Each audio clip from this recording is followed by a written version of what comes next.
Good morning. Hey, let's take a walk, same path I took on the waterfall event, and look at it today, and I'll dub in back and forth from today to what it looked like a couple of days ago. Well, I went to the grocery store. I was gone maybe an hour and a half. It wasn't raining. I didn't show the actual culvert. See where they made a little low for puddling. Somebody asked about sediment collection there, and the answer is yes, it's gonna build up, but that's something I'll maintain.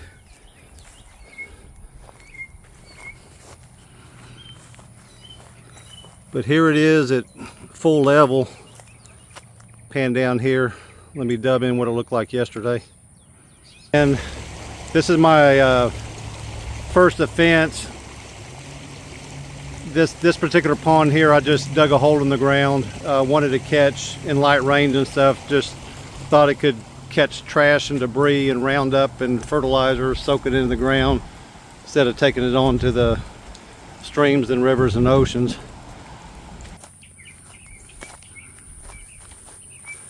I mean, you can see the overflow has still got a lot of water in it. I never rocked this one, but Bermuda came in here pretty quick. While there is some black, it's pretty much holding with very little erosion. This area with the 3 ponds, Zach's 2 ponds, and my little bitty sediment pond. And then we're approaching the 2 ponds that Zach Weiss built. His I think his YouTube channel is Water Stories. Brilliant guy. Anyway, this is the original sediment pond, and then the main pond. All right, we'll keep walking.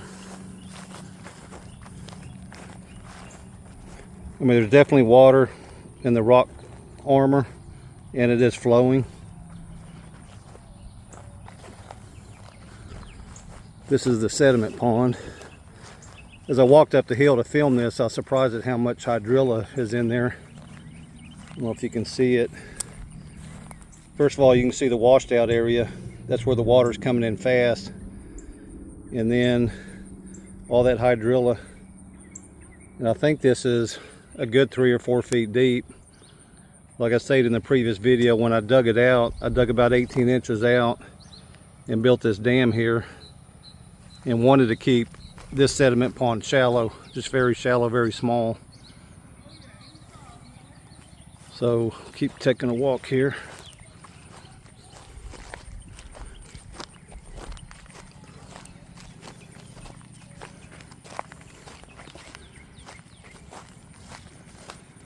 Okay, out of the sediment pond, I do see water flowing.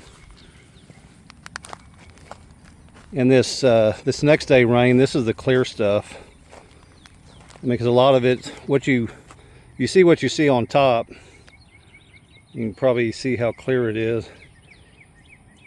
But this is rocks with a bunch of granite gravel, so it's having to flow through that granite gravel, so it's cleaning it out, kind of like a aquarium filter. So let's get this water flowing.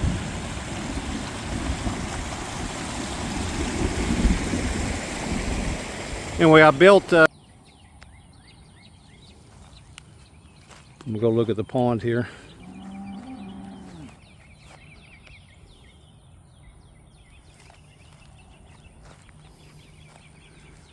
And it's still kind of coffee stained, but like I said, after this is when the clear water starts coming in, pushing out the dirty water, and it cleans up pretty good.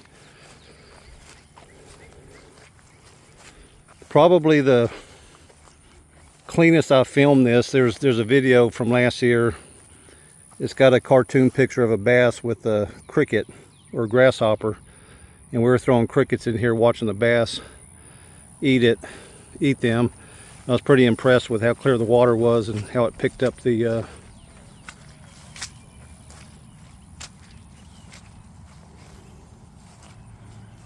don't know if you can see it, but there's a lot of little bass and perch in here. Anyway, here we are to the overflow. Let's zoom in on what it looked like a couple of days ago. Overflow is wide and level, and it's and I really believe it's key to keeping the fish in here. And I've got some big catfish and bass in the pond at this point. If this was a normal like regular kind of overflow. I mean, it could be, based on what you saw up ahead, it could be 2 feet deep and all the bass coming out with it. So I'm real happy about that.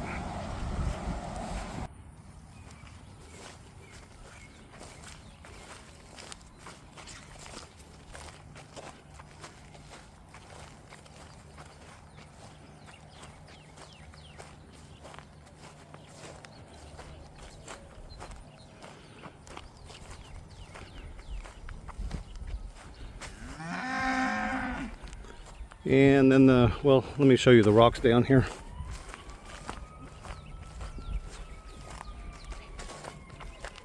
But if you can see the standing water, this is what it's looked like for probably the last 6 weeks in between rains.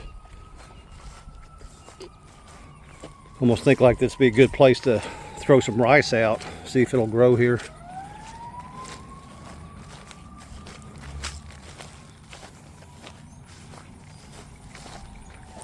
And then here we go with the rock armor I was talking about that you couldn't see it. And if you remember, it was flowing on the other side and you can see that erosion happening. So I'll get that berm built from here over, keep the water contained in here. Anyway, as it goes back down in the ravine, Zach rock lined it. As you can see the rocks here, so I've had no erosion here at all.